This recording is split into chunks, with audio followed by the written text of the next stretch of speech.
Brandon. I look good as fuck today. Hair's not great. The rest of it looks good. Hey, Ben Mintz. What are we doing, Brandon? Good. How are you? Doing good. Really underrated, y'all. We talk about like great sports weekends on this show. The PGA Championship, Preakness, NBA, NHL playoffs, and Rough and Rowdy Friday night. Pretty big one ahead. It is, but here's my thing about the Preakness. Loses its luster. Yeah, if the Derby winner ain't in it, it's kind of bullshit. It's still They should be required to be in it, or at least give them $1 million or something. Still 3 minutes of time, which is not a lot to ask. You know what I mean? Yeah.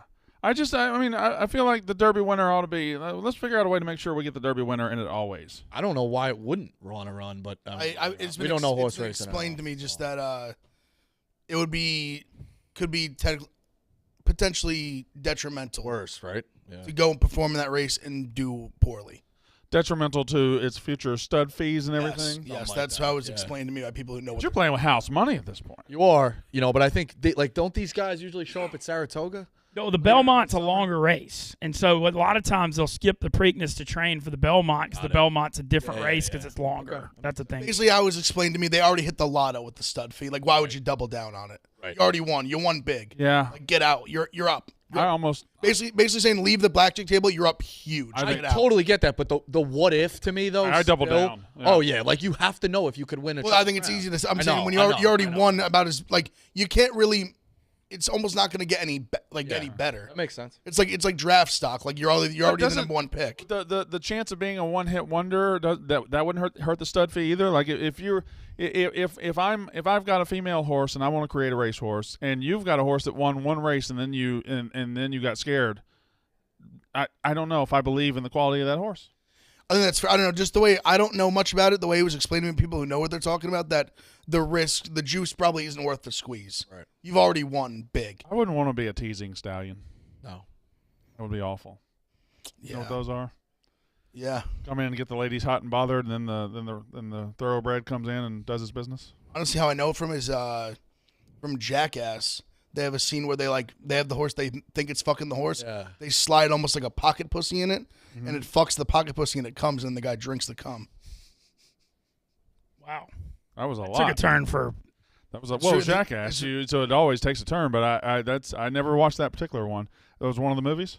Yeah, he goes like the horse is fucking, and then they take it out and they stick his dick in the thing in the bottle. Wild shit. It's wild. Did you like Jackass 4? Loved it. I saw it in theaters. Jackass Forever, whatever it is. I watched it streaming. I liked it. So I guess it lost a little of its luster. Also, it's a little weird. These guys are like 60, as old as Brandon, and they're out there fucking putting their bodies at risk. Early 1-0 lead for It's wild. It's great. I thought even though they're older, they still were doing shit on par with what they were doing. Definitely. Which I was like, all right, like kudos to them. They're still Knoxville's That's who they are. Yeah. Knoxville's a fucking maniac. I mean, the guy took a punch in the balls from Francis Ngannou. I know we're not going to spend too much time on hockey. Can we get the hockey out of the way real quick? You blew it. God, I watched that. Rangers missing that open netter with 4 minutes is inexcusable. Not open netter, but like they had that guy. I watched the entire game. They dominated the first two periods. Should have had them, and then they played not to lose third period, and friggin' Carolina scored with 2 minutes left, and then they gave that. That was a golden opportunity. They're going to regret that one. Well, 100%. It's at home, game one. Yeah. Brandon, you'll like this too. Hot ice. We get Elio on. We're like, all right, what's your best bet? He's like, I'm not giving baseball. Gave us the Florida Panthers every which way possible tonight. Loves the Florida Panthers. Loves the Florida Panthers down 1-0 at home. Yeah, to make it even. Against the Lightning. I actually like the under there. That's the pick. Hey, listen, unders in hockey are not a way to live. No, but Calgary, Edmonton. It has to. Well, yeah, that's that 9-6. That's crazy, but it has to switch at some point when it gets when the competition gets gets even. I mean, everybody said the Rangers were dead. They held them. That's an under last night. So. Yeah, well, they had 7 straight overs, and then if we were good gamblers, we would have spotted that spot. Yeah, we would have seen that spot, but we're not. Outside of Big F, sometimes not really. Not although you're doing all right in baseball, pretty good college. Baseball. Brandon, you're good college football for sure. I'll say. Well, I can identify my big games in college. I'm the best college football gambler in the company. But day-to-day, I was better last year. But I can always I was much better the year before. In bazooka games, I do well. Well, I was up 60 units the year before. 6. I don't know about Will. I was up. I'm telling you. At one point. I'm sorry. I was up 50. If you remember, I was up 50 units in college football. I was down 50 units in NFL football. It was the most beautiful synergy you've ever seen. That's fair enough. Can't come with the king. But I was up. Don't come with the I was up like king. 40 in both. Yeah. I'm good on the bazookas. When I load up on a game, I'm good on a load up. It's bazookas in football. It's hammer plays in basketball. Bazooka, okay. What is it in hockey? If I ever put a hammer play in a hockey game, throw me off the show. We need to name your big bets and everything. Like golf, Morikawa, is that your big dog bet? That's your drive. That's the everyday. I mean, that's the consistency. That's your That's called a usual. loyalty bet. We call that the usual. Is he Walk into a diner and we get the suspect. usual. Usual Yeah. suspect. Is he off to a good start?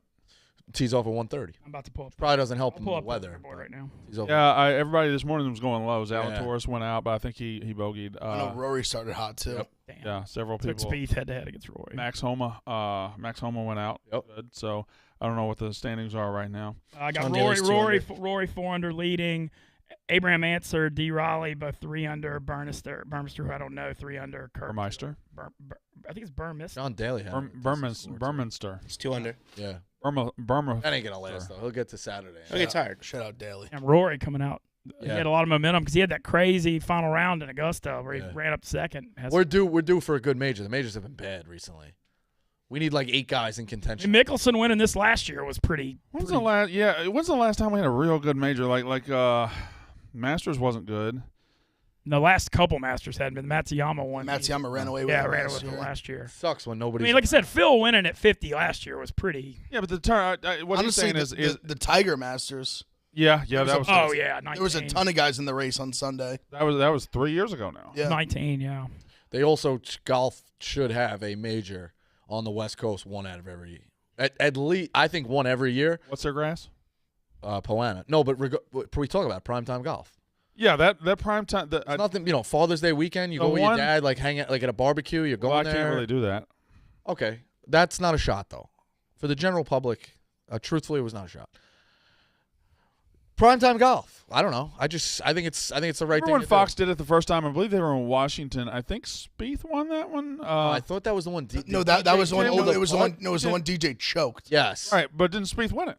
Yes, he did. Right, yeah, He that's did, what- yes, Spieth yes, did yes. win it. Yeah, Spieth Okay. was the benefit. He had like a 2-putt from like Yeah, 6 yeah, feet yeah, to win it, and yeah. he missed. Yeah, but that was incredible because I was watching it like 10 o'clock at night, and I thought I would hate Joe Buck on the call, and I ended up loving Joe Buck on the call in golf. And I'm not a Joe Buck guy. There's not much to add to golf. I feel like I don't think you Uncle can really Vern, man, fuck that Uncle up. Vern's No, I voice, know. Jim Nance's voice.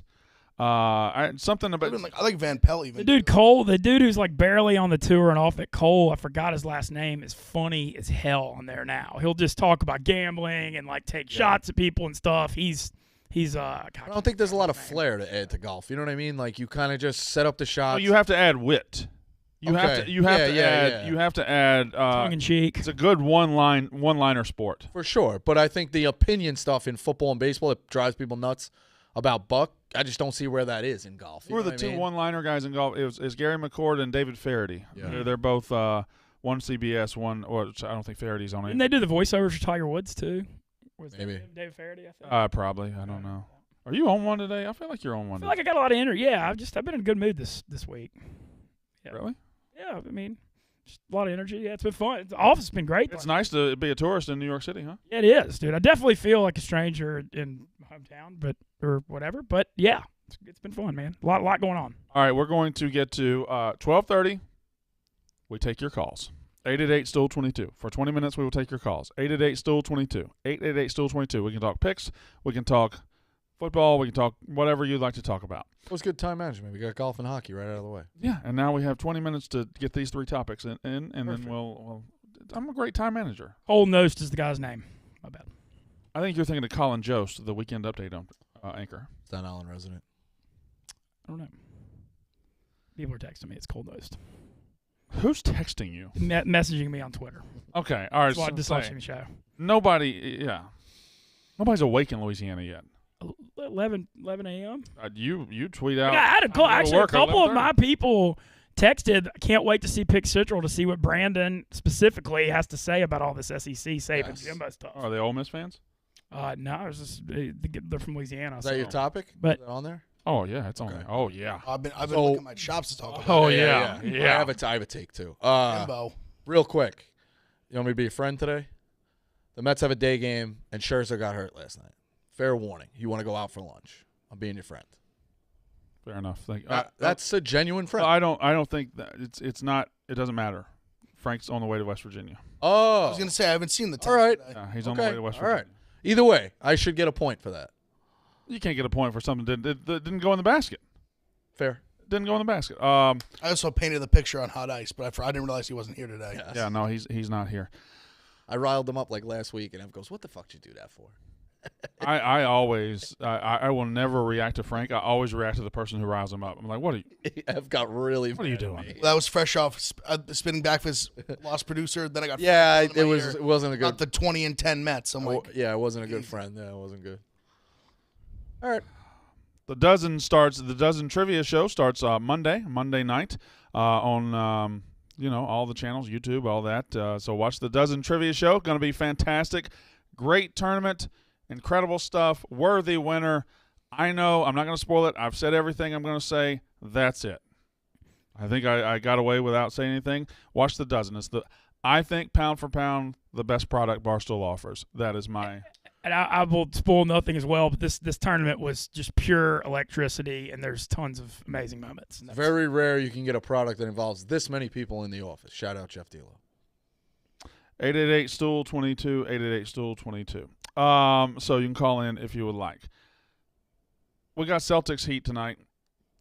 We had Warriors Mavs. We have the possibility. Now I'm going to bet the opposite way. We have the possibility of a couple of boring series here. If the Heat come out tonight and like flex their muscle and win by 15-20, like it's going to be a big road ahead for Boston. I'm picking Boston money line. I think they got a punch in them, but I don't see anything out of the Mavs in Game 1 that makes me think we're going to have to worry about that being a series. Yeah. I agree with that. So series. that's where I was interested to see where it takes, and I thought you were on it as well. I think you actually were all on it. When Milwaukee won Game 1 and you guys were just praising the Celtics like, hey, they're going to get in you. Like, I don't see the Celtics going down 2-0. Down 0-2, I should say. Is that kind of the same feel here with Miami, or you think Miami's a little bit different of a dog? And I know they're defending Miami champs. is a different dog. I think Miami is a different dog, but I think Boston does have that kind of battler in them. They got that fight in them where they're gonna overcome tonight. And they're gonna defensively they're gonna clamp down. I think this is the low scoring game we thought. Although again, I'm betting the opposite. But I think this is just going to be a war.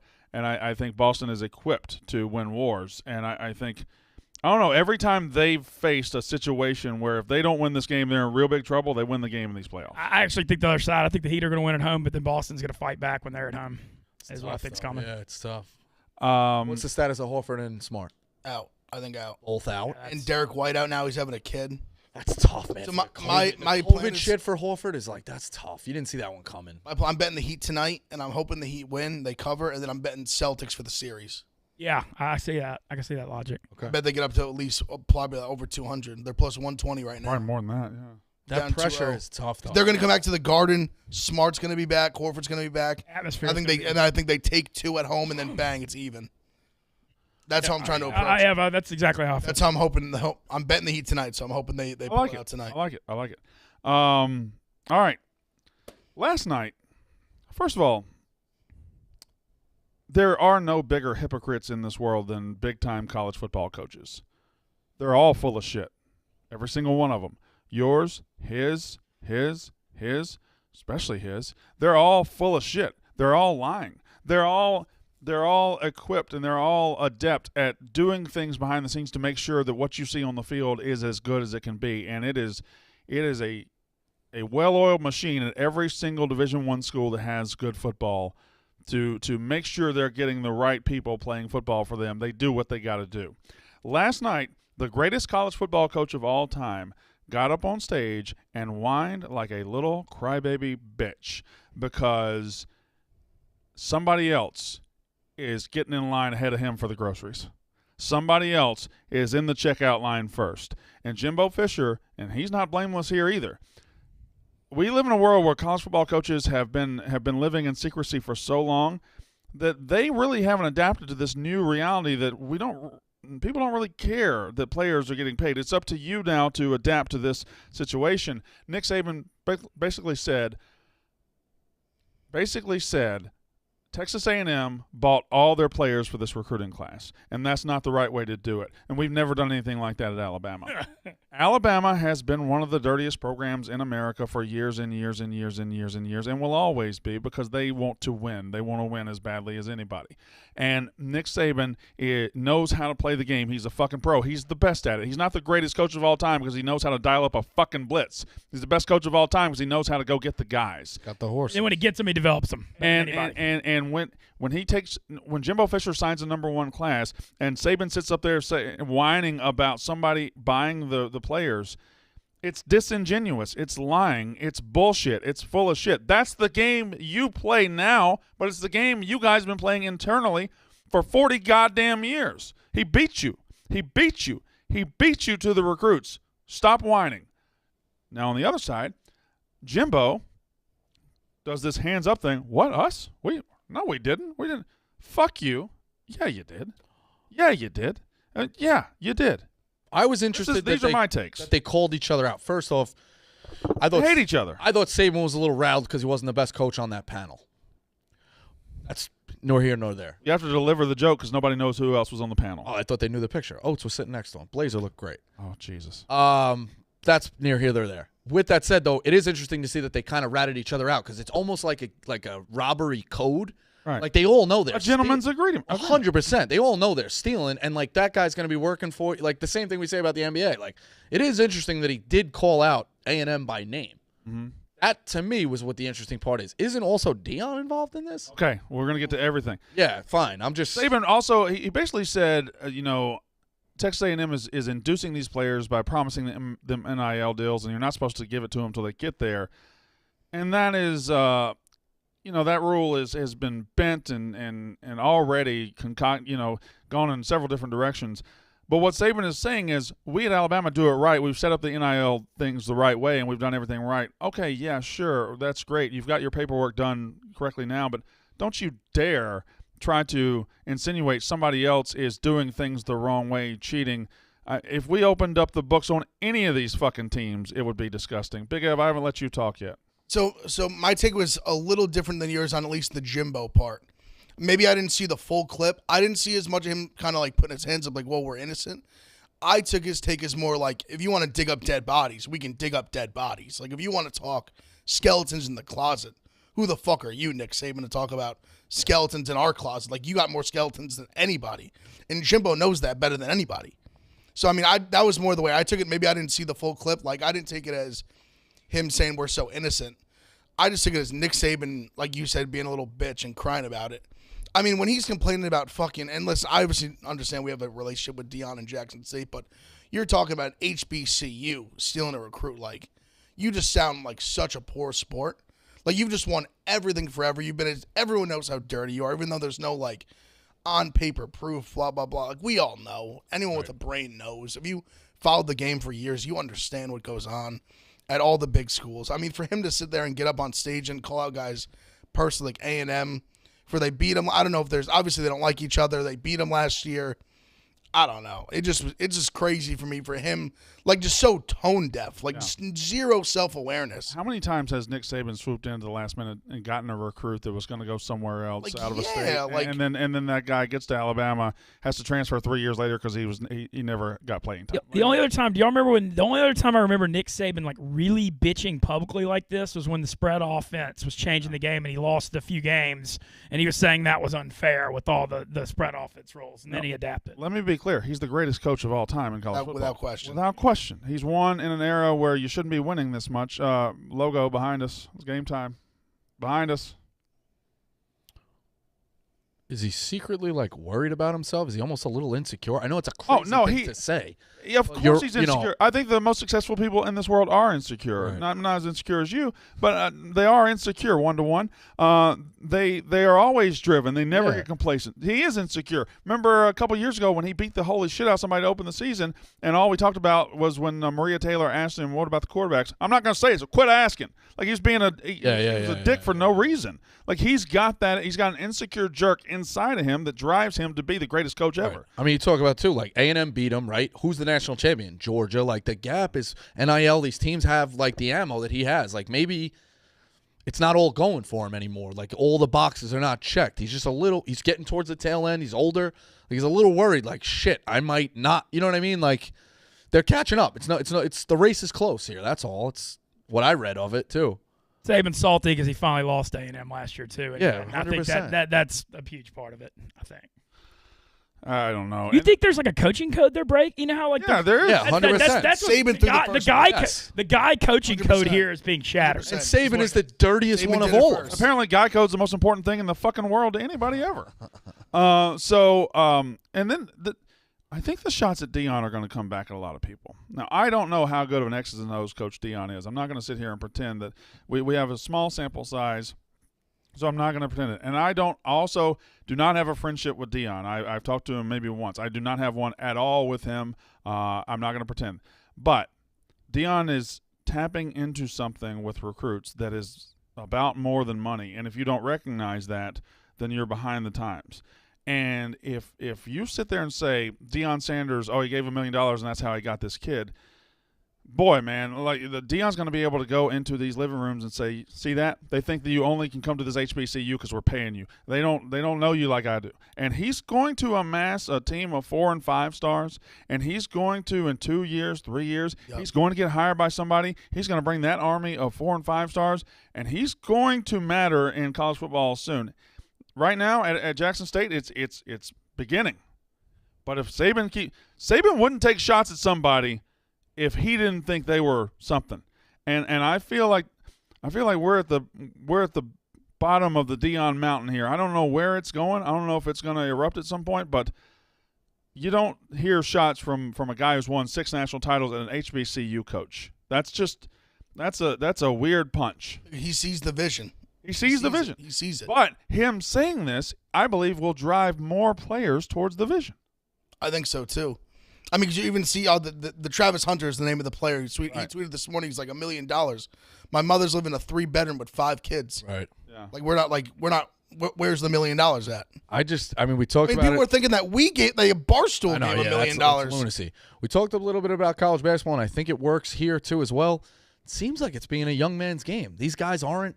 They had statues, and it was their way, and don't question me, and I'm bigger than life, and they have roads named after them and buildings, and they're bigger than ever. Now the playing field has evened a little bit, and it's more power to the kids. I don't think they want to live in that world. You saw a lot of guys leave college basketball. Saban's getting fucking pissy. Like, I just think it's turning into a young man's game with the power and the players, which might not be the worst thing in the world because these guys were, untouchable and could do whatever they want and held so much power. And what they're seeing is that going off that, because I think that's a good point. I've said that about, you see the top recruits in college basketball go into like some smaller schools. Yes. I mean, they see like Deion invented it. He literally invented the game that is now being like so prominently being played by the young athletes because they have the power now. Like they hold the sword that they never held. Saban held it for 30 years. 100%. So now, and guys, like a guy like Deion, he can relate to it. He's like, he literally invented it. Roy Williams started it. I'd like to also point out one last thing before we move on to calls. You know who the first coach that stood up and said our quarterback's getting nearly $1 million a year? Saban. He was the first one to say it. Yeah. Why? Because he knew it was a recruiting tool. Oh yeah. Stood up and said, "Oh yeah, our quarterback Bryce Young's already got $1 million." And he hadn't started a game before he'd ever taken a meaningful snap at Alabama. So now, when the Rabbits got the gun and Jimbo's out there getting the guys, all of a sudden we do things the right way. I don't know what this is. This is crazy. Nick Saban is the greatest coach ever, but he's an insecure little baby about this particular issue. It's like Dabo, the same thing. He's like, if the second players get paid, I'm out. The Dabo thing, still there. The Dabo thing, I feel like he's the worst off in the new NIL world because he really isn't adjusting, and he doesn't like taking transfers. He needs to change that policy, or they're going to get left behind eventually.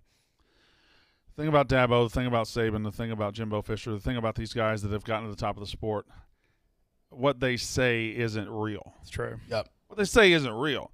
Dabo would take 25 transfers next year if he could get great players. They were the right guys. Yeah.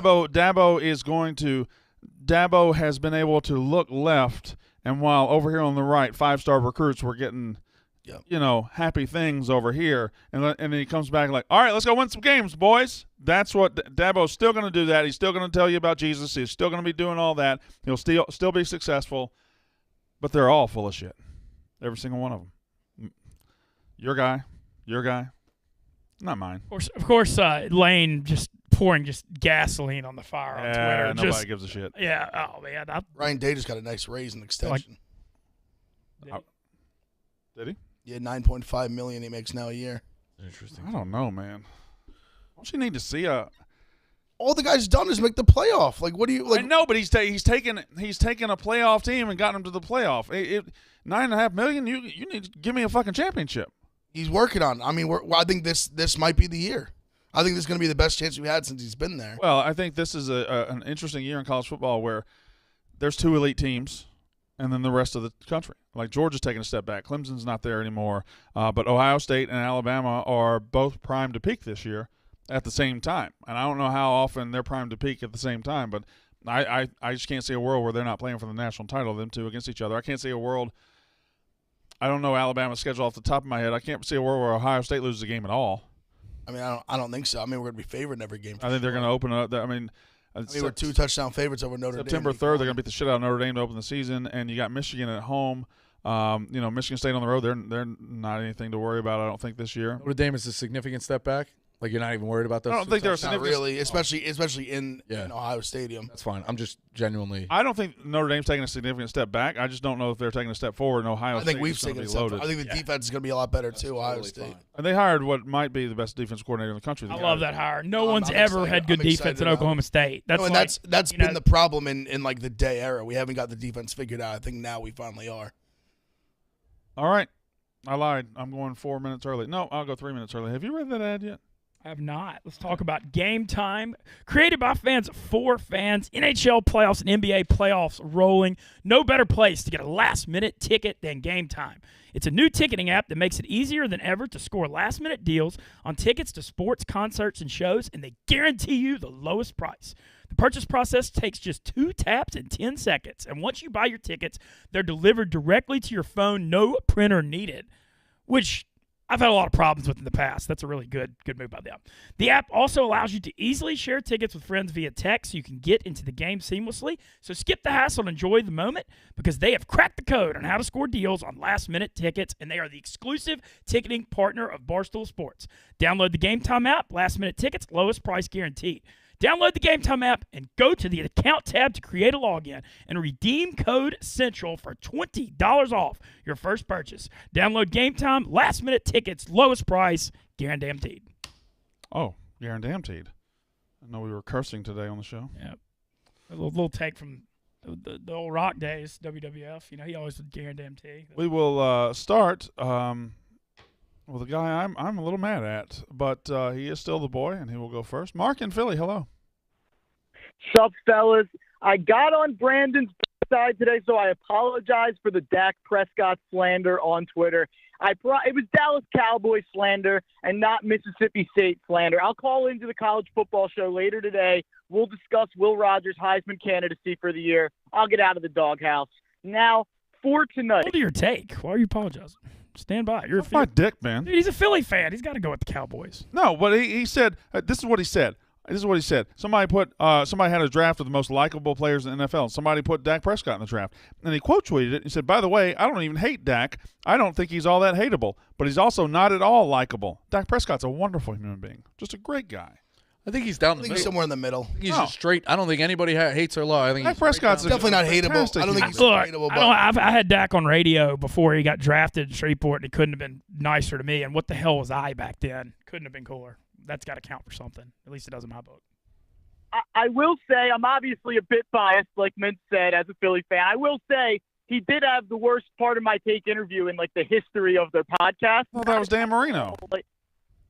That's fair. Dan Marino was right there. I don't think anyone's defending Dan Marino as That was bad, too. Calling him the most likable guy in the sport. But everything I was saying was in relation to the top 12 most likable players in the history of the sport. I think Dak getting drafted in that is a little crazy. But moving on from that, for tonight, I'm ice cold right now, so take this with a grain of salt. But I'm going with the trends, and I'm going with Celtics team total over 101.5.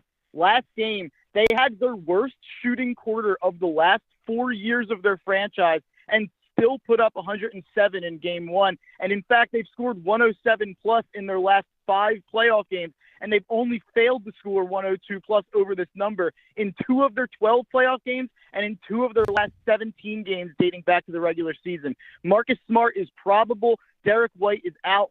White being out actually hurts their chances to win, but it hurts them on defense a lot more than offense. He was scared on offense in that first game, so I think it might help their offense. So I think Boston team total over 101.5 is the best bet from that game, above from either side. They are going to take a lot of threes. What do you guys think about that? I mean, I'm just on the Heat, so I couldn't take the Celtics team total. But I mean, the stats definitely I'm on the over, so Yeah, it works for you. that works for me. So. I like it because they're going to shoot a ton of threes. Yeah. All right. Thank you very much. We go to Jaylen Brown do a really big. He had a horrible game one. They need him to bounce back. All right. We go to Nick in Alabama. What's up, Nick? What's up, boys? Rico, big get for the basketball team last night. Got that guy from Bonaventure. Yep. What do you think the team's going to go this year? They still got a roster spot. They'll be all right. They got to figure it out on defense. They really do. Got to figure it out on defense. Yeah. Mincy, big Saints fans. How you think we'll do this year? I think the offseason, I mean, losing Sean Payton can never be a good thing, but the moves have been spectacular since then, and I love the Honey Badger move is going to be great across the board. I think getting Jarvis Landry on a 1-year, $3 million deal with a $3 million incentives when he's trying to redeem his value and going home is a gold mine cheap move. They finally got weapons. I mean, I think a lot of it's going to be health. Can how long will Kamara be suspended? But I feel optimistic. I think the weapons are there, and I'm not going to sit here and say they're going to win 12 or 13 games, but I think 10 and 7's in play. And if they win those early division games, they could battle for the South. All right. We go to line, I don't know. Off schedule, though. You want to relax? I like how you said I'm optimistic. When have you ever not been optimistic? That's true. I wasn't optimistic when Ian Book was out there on the field last year. I'll say that. We go to Alex in North Carolina. What's up, Alex? Brandon, Mincy, what's up, Rico, Big Ev? I called in last week regarding announcers you want to hear on a big game you have and how it might affect the vibes. So a spin on that. I have a two-parter. What are some of your off-the-wall superstitions you have for a big game? For me, number one, I hate talking about the bet. And oddly, I would much rather be at home, alone, locked in, sitting on the couch. And then the second part, how does being on a live stream affect your superstition preparation and the vibes around your bet? I feel like that would absolutely kill me. It affects it 100%. It does. It kind of sucks sometimes, but sometimes when you're going good, it's fantastic. It feels great. It's awesome to let the world see you win. One of my, and this isn't conducive to live streams at all.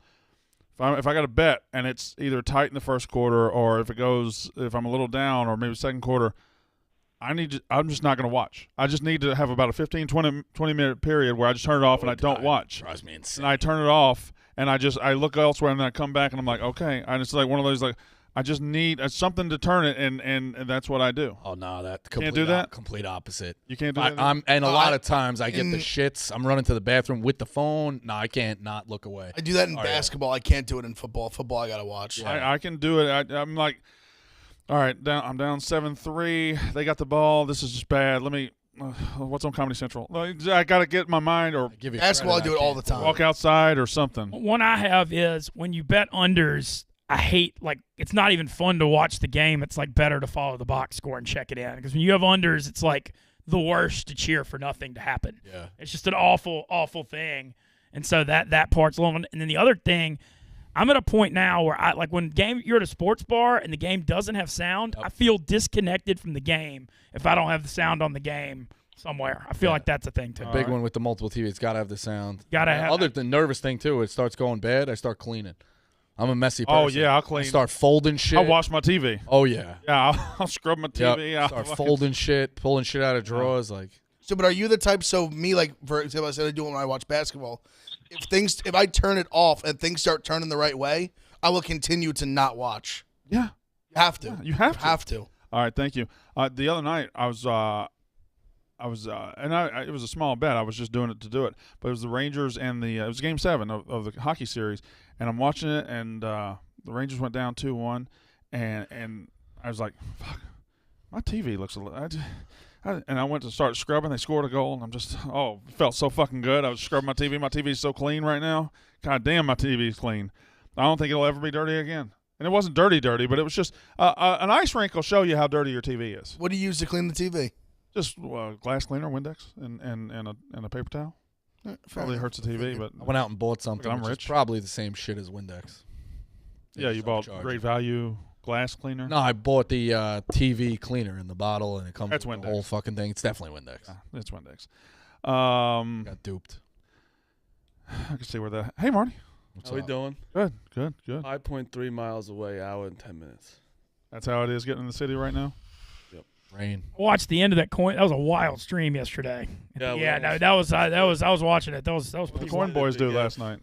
We did like 3 o'clock in the afternoon. It was fantastic. Oh, how'd the stream end? We won 7K. 7. I had a shot at that too. What was that? Yeah. 200 or 100K? Yeah. Yeah, y'all were really close. That's what Yeah. I was watching. All right. We're on the phones right now. We're just taking phone calls. Love that. Marty's here now. If you want to. A horrible gambling night last night. 0-4. Everybody did. Saw it. Horrible. 888 still 22. Mavericks had fucking no chance. Yeah. Neither did the under in Edmonton. You had the under. That one's. I feel like that's a 15 better goals. loss. I'd rather lose You like. can laugh at that loss. Yeah, like Oh, that's yeah. a lose. Like you lost that in the first 6 minutes of the Listen, game. I have the Rangers and fucking Flames to get to win the whole thing. So I'm just riding out the future. My favorite thing that you do, just multiple futures. Just. It's only 2. It's fucking hockey. I know, but by the time the Stanley Cup gets here, it's going to be at least 4. No. It'll be at Let least at 4. least one more. No way. Tell me you won't add another one. I won't. I don't wanna. Well, I fucking know about them. What do you know about the Rangers and the Flames? Rangers are home. Flames, I got told. Rangers are not at home. I mean, I'm sorry, Rangers are the home team. Okay, all right. I got told about the Flames. Like, I also seek these out. Like, I got to have a little skin in the game. These weren't my picks. 2 birdies flew them in. All right.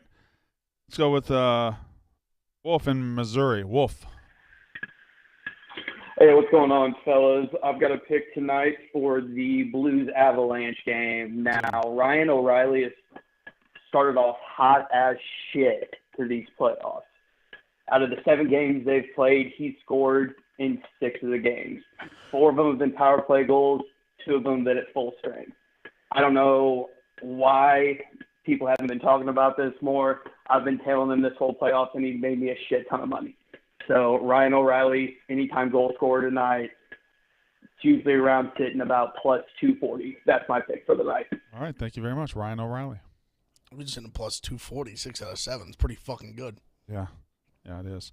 We go to also if he's hit at 6 out of 7, it's 240. Seems like it ought to go down a little bit. Yeah, that's a crazy number. If that's wow. What did somebody call in that one time we were getting fascinated by? Like shots on goal or the guy. Like we were like, ooh, that's fun to root for. I mean, Chief gave out when he was on Yeah. the other day. He gave out like it was over Like 2.5 shots on It was a while ago, though. We were just like, oh, that's easy to root for. Yeah, we're idiots, though. Tony in the West Loop. Pick Central Army, strong, full crew today. I got to say, Mark and Philly gets more airtime than the General and Marty combined. Put him on the masthead. Give him his play. He wants it. Yeah, he wants it. He's hungry, but I gotta do what I gotta do. And you know what? No better time to say that than this week. Is that right? What else you got? All right.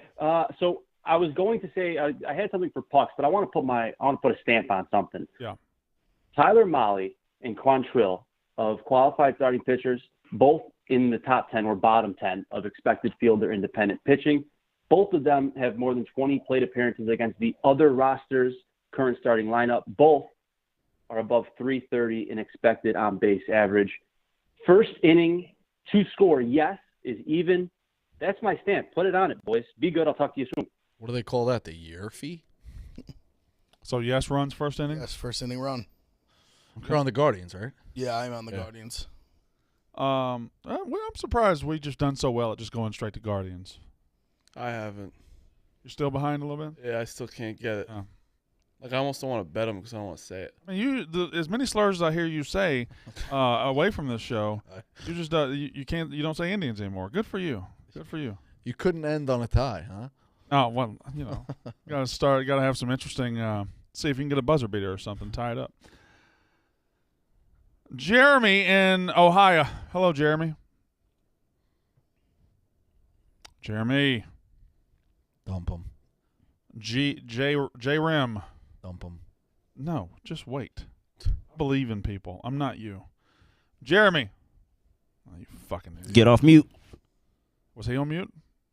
That's usually the common. It's usually the common thing. Oh, because they mute themselves. Okay. 888-STOOL-22. 888-STOOL-22. We go to Sean in Maryland. Hello, Sean.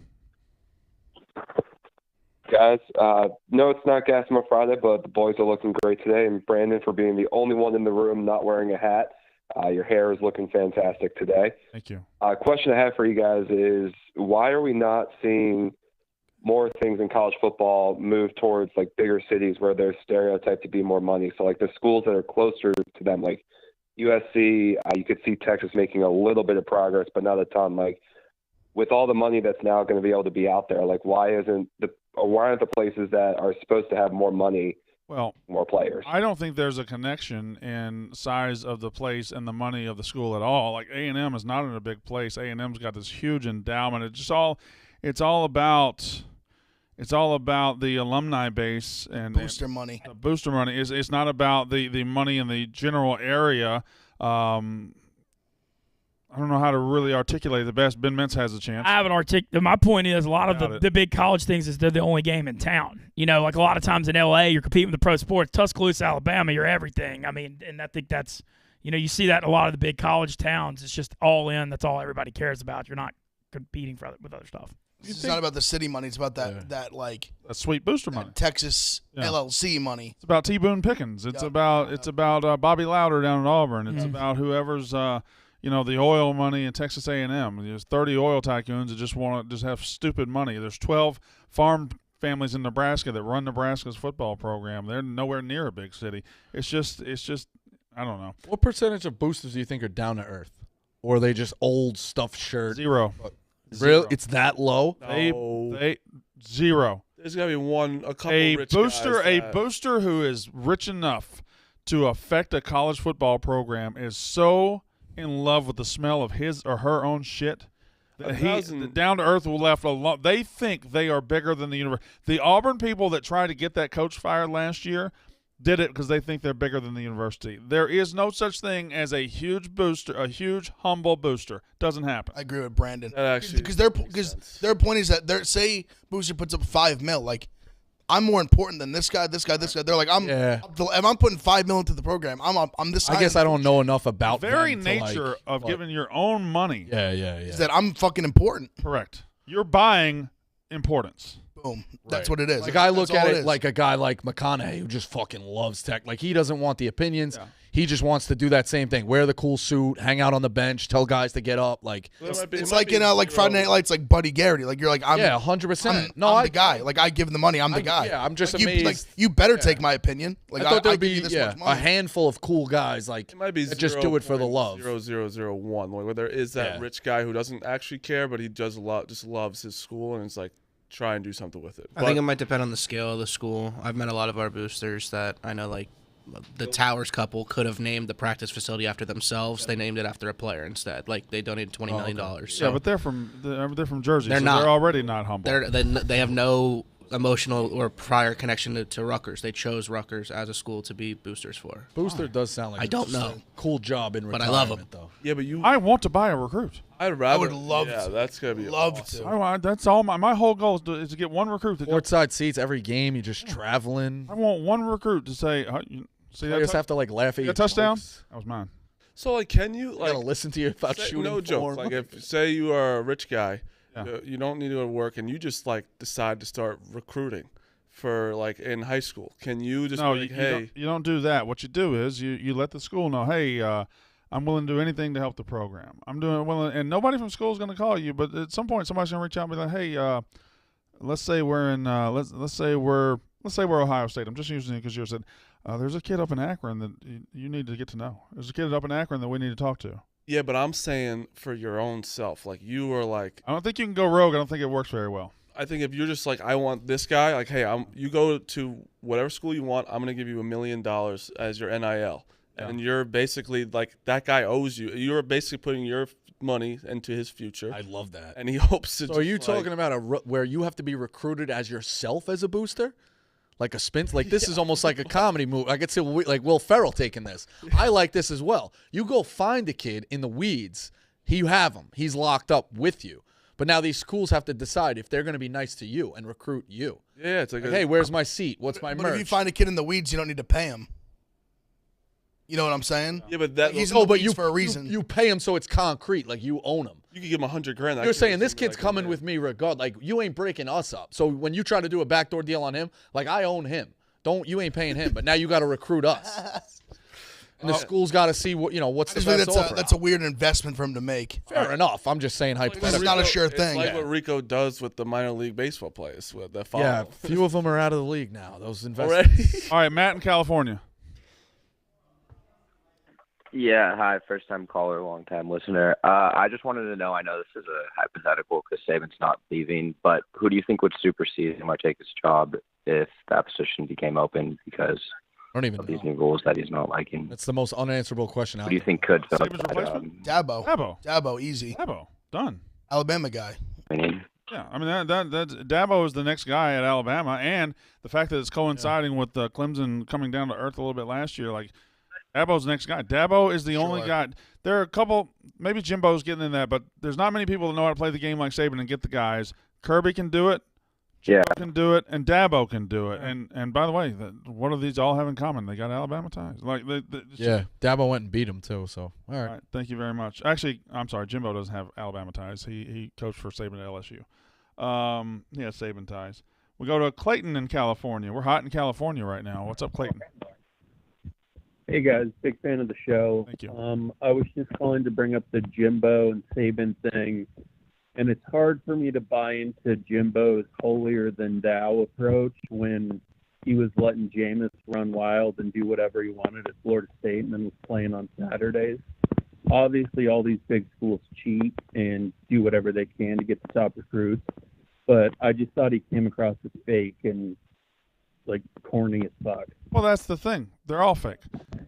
Saban's got a holier than thou attitude here too, and he's not clean. He's holier than thou. Jimbo's doing it, and they're all just sitting there saying these things, and they're all full of shit. Jimbo, you're right. Jimbo's has a holier than thou attitude here, and he doesn't deserve one.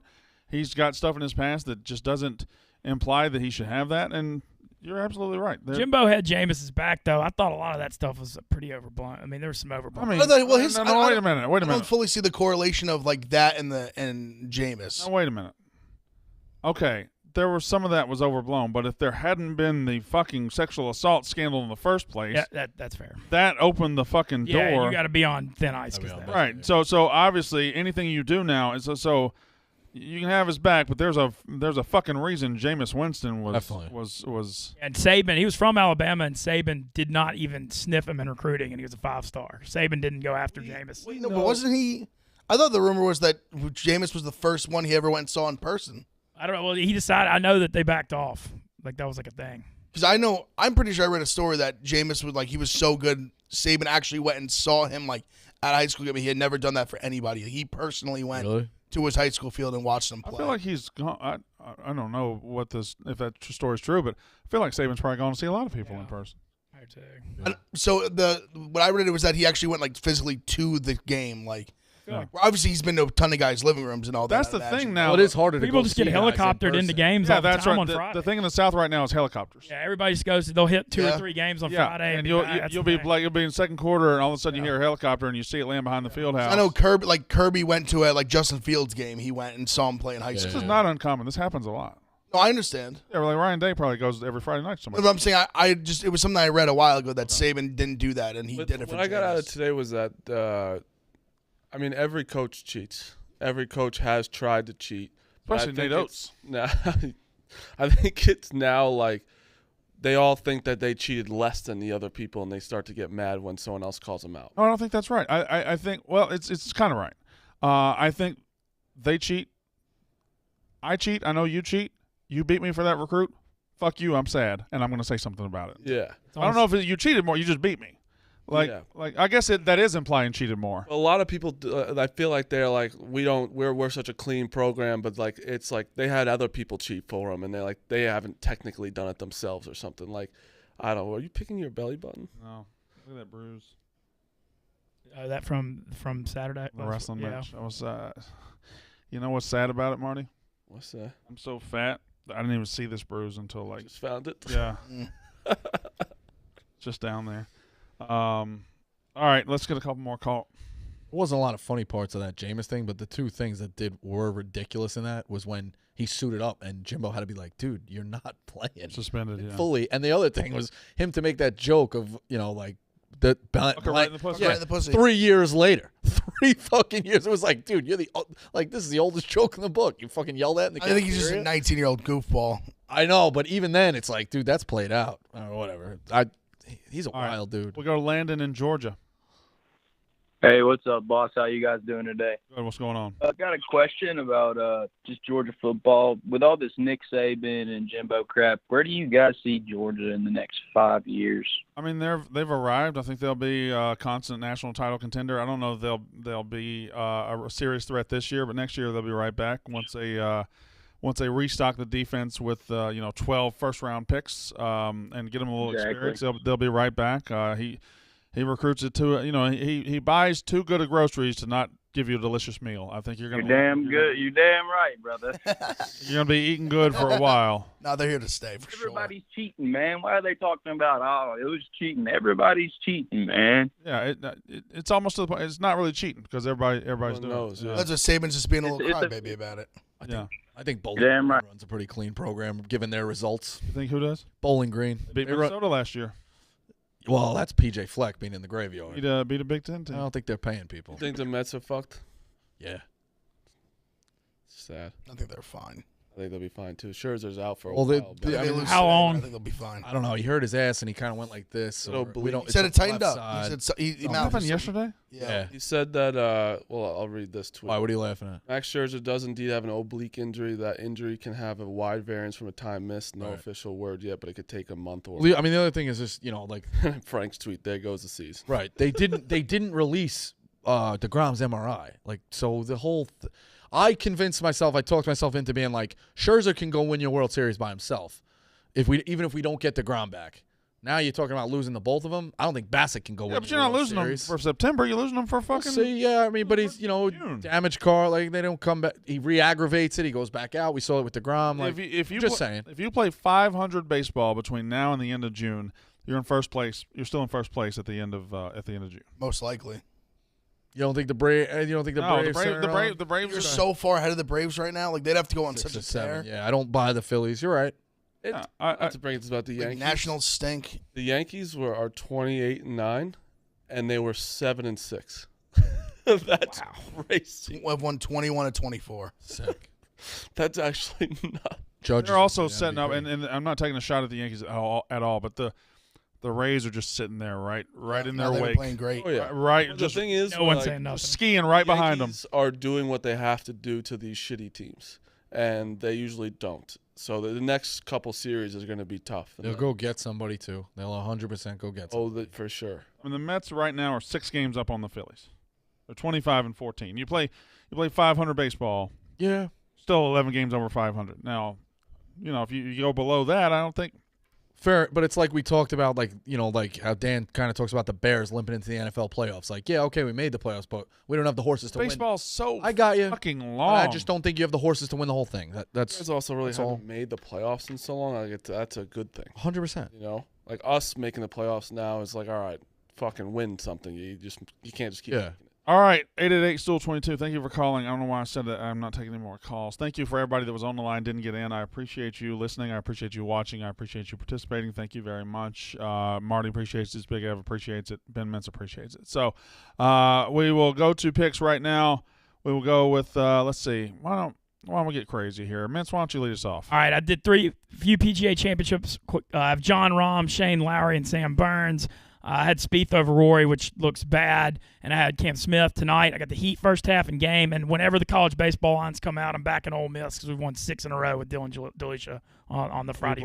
Playing Texas A&M, big series in Oxford. Really big series. Are you going to make the tournament? Yeah, looks like it. Not the SEC tournament. No, we're making both. All-time comeback, won 7 in a row. It. And then you guys are you're gonna get embarrassed and you're gonna fire him, aren't you? I think he has to make Omaha to save his job. It's that bad. I think people are that sick of it. Marty Mush. I got the Yankees -1.5. They're already up 2-0. I have the Heat -3.5, and I got the Padres. All right, Big F. Oh, me and Marty, I have every single pick on Marty's card on my card as well. He's hot. I got the Guardians money line. I'm on the Cardinals. That starts soon as well. I like them today, and then I also got the Hit Parade that'll be out in a little bit. Yeah, sorry, TJ. Hit Parade as well. Rico Bosco. Yeah, I'm on the Hit Parade. I did something wacky with the Padres. Padres have been very good winning series. This is a rubber game. It's like +100. Move the line. It's a -1. You're getting +143. Astros team total over 4.5. I think they smashed them.